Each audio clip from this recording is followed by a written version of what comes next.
Let's face it, we all sabotage ourselves at some point.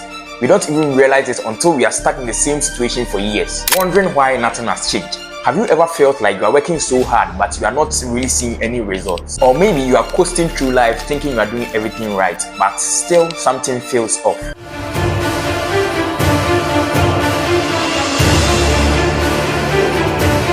I am going to walk you through 5 things that you might be doing wrong to yourself. And trust me, I've been there. I know of how easy it is to slip into some of these behaviors without even realizing it.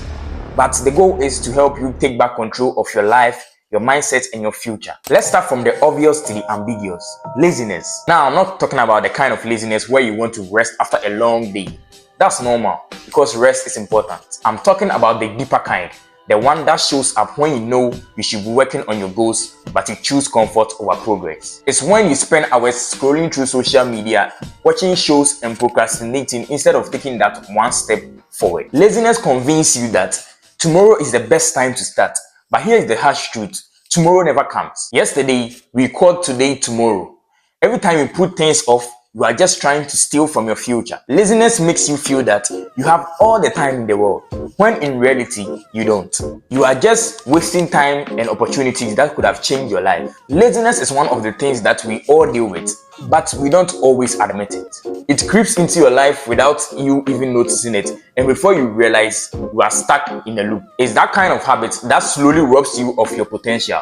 You know that you should be working on this project, but rather you spend time scrolling through Instagram, Netflix, and other social media platforms that you may not even need at that time. Then you tell yourself everything can wait. But guess what? Life waits for no one. The thing is, there is no perfect time to begin. The longer you wait, the more excuses you come up with. And the more you come up with excuses, it becomes harder to actually begin with what you want to start. Let me use myself as an example. On the come up, I usually used to think that I do not have enough resources to start a YouTube channel. But after I've been able to get some of these resources that I crave for when I didn't have them, I've realized that it's not because of the resources, but because I was lazy. Because if you have the resources, you will still be craving for a better one, or anything that you get, you still be craving for a better one. So if you are not starting, it's not because of the resources that you do not have, but because it's laziness that's trying to creep into your life. Let's talk into the deeper sides of laziness. Sometimes laziness is not just not wanting to do something, but it's also fear in disguise. You are not lazy because you don't want to succeed. You are lazy because the fear of failing and the fear of the unknown tries to keep you in your comfort zone for a very long time. Your brain tricks you to think that if I do not try at all, then I cannot fail.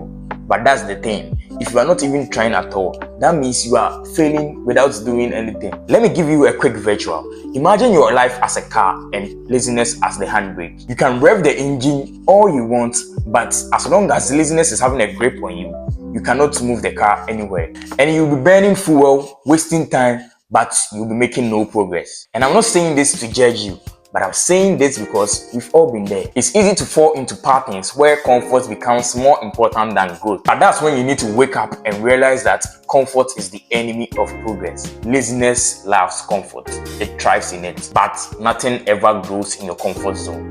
You need to push past it. Now, how do we break this cycle of laziness? The key is to start small. We often think that we need to make big dramatic changes in order to see results.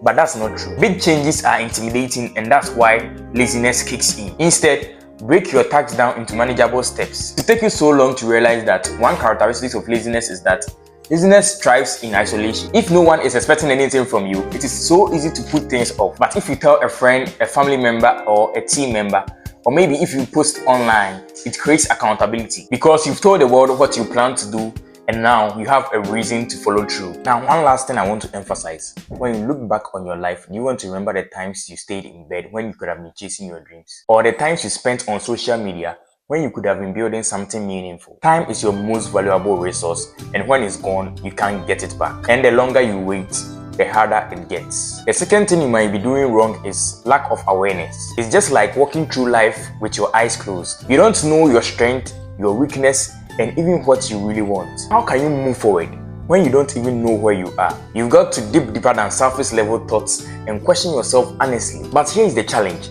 Awareness is not easy.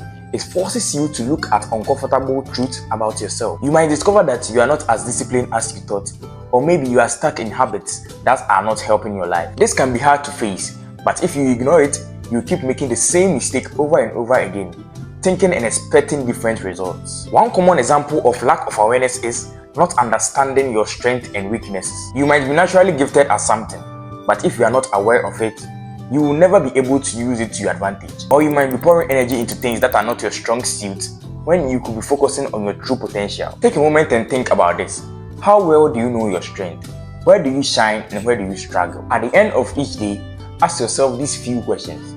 What did I do today that makes me feel proud? And where did I feel stuck? And what can I do differently to make where I feel stuck better next time?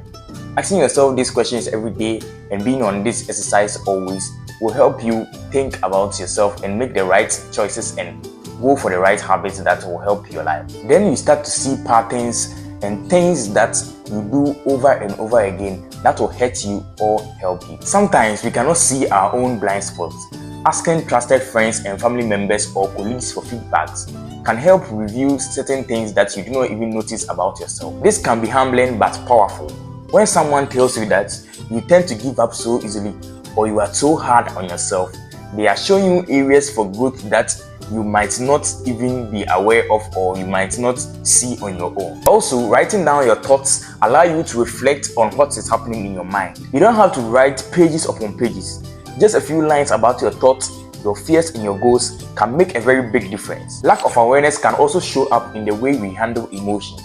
Many of us do not know how our emotions can control our actions. If you are not aware of how stress, anger and frustration can affect you, those emotions can lead you to take impulsive decisions. When you are aware of how emotions can affect your decisions, you gain control over your responses. In the end, awareness is not something that you achieve once and you are done, but it's a daily practice. It's all about understanding yourself better so that you can make choices that aligns with who you want to become. Self-doubt is another silent killer of dreams. It's that sound in your head that tells you are not good enough, smart enough, or capable enough to do something. It convinces you that everyone else has it figured out except you. You might have great ideas, incredible talent, or so much potential, but if you do not believe in yourself, none of these matters. In the sense that you are convinced to settle for less than you deserve. Have you ever noticed that some of the most intelligent and talented people are the hardest on themselves? And maybe that's you. Maybe you have big dreams, a list of goals, but anytime you try to take a step, your self-doubt stops you. The problem with self-doubt is it creates a cycle. You doubt yourself, so you hold back. You do not give 100%, and because of that, you do not see the results that you want to see. And when you get those results, it reinforces your self-doubt. Then you start thinking, see, I knew I was not good enough. But the truth is, you never gave yourself a chance to succeed because you made self-doubt set in before you even started. Self-doubt has as much power as you give it. The moment you start challenging those thoughts, questioning whether they are true or not, you start taking power away from your inner critics. Think about this. How many times have self-doubt disallowed you to take control of something that you knew you could have handled? The truth is, you are more capable than you think. Your mind just needs proof. Stop comparing yourself with others. Self-doubt feeds off comparison.